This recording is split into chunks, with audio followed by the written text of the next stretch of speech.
So the question is, are trade secrets protected outside the US? And the answer is yes, they are. They're first protected by US law.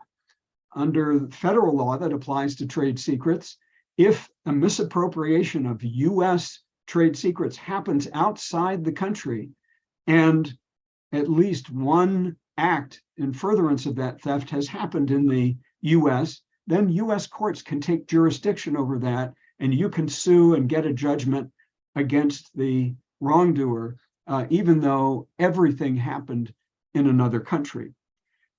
But most often, if you have an issue that comes up in another country, you need to file your lawsuit there. And the way in which that happens and the standards are roughly the same, but particularly when it comes to how the courts actually operate, there's enormous variation.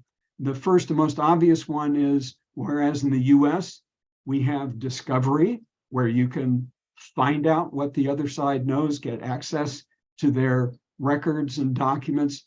You can't do that in most other countries of the world.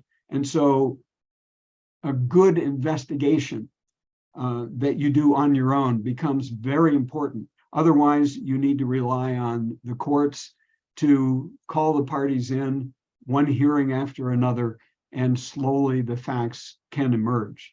So we find that there's a lot less trade secret litigation overseas than there is here in the US. And I think that is probably because it is, generally speaking, much more difficult to pursue a trade secret case outside the US.